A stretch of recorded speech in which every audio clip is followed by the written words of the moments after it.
चाय तो चलो हो गई। अब तुम मुझे ये बताओ कि तुम काम करने के कितने पैसे लोगी? सब जितने आप दे दोगे मैं उतने ही ले लूंगी। अरे ऐसे कैसे कि जितने मैं दूंगी उतने में तुम काम कर लोगी? अगर मैं तुम्हें 1000 रुपए दूंगी तो क्या तुम यहाँ काम कर लोगी? जी मेम साहब, अगर आप 1000 देंगी तो मैं सारा काम कर लूंगी, वो भी खुशी खुशी। वो क्या है ना, आज तक कभी किसी ने इतने प्यार से बात नहीं की, इतनी इज्जत से अपने सोफे पे नहीं बैठाया, और आपने तो कितने अच्छे से बात की हमसे। तो बस आप जितने में कहोगे मैं उतने में काम कर लूंगी। वैसे जहाँ तुम पहले काम करती थी कितने पैसे देते थे वो तुम्हें? वो तो 8000 देते थे। 8000? अच्छा, 8000।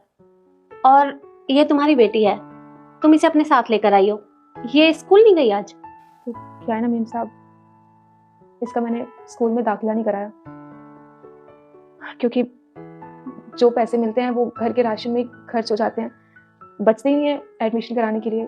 पैसों की वजह से मैं अपनी बच्ची को पढ़ा नहीं सकती।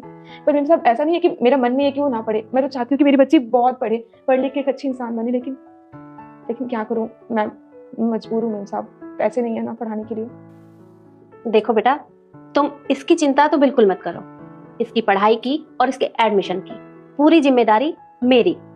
और हाँ, मैं तुम्हें पूरे महीने के 12,000 रुपए दूंगी, ठीक है?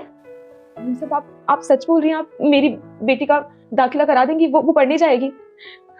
आपका बहुत बहुत शुक्रिया मेम साहब, आपने बहुत बड़ा एहसान कर दिया है, और आपको कोई पैसे देने की जरूरत नहीं है, आप बस मेरी बच्चे की पढ़ाई करा दीजिए, और कुछ नहीं चाहिए।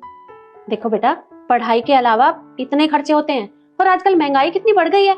अरे गुजारा भी नहीं होता ठीक से, और राशन तो इतना महंगा आता है, तो कैसे करोगी तुम ये सब?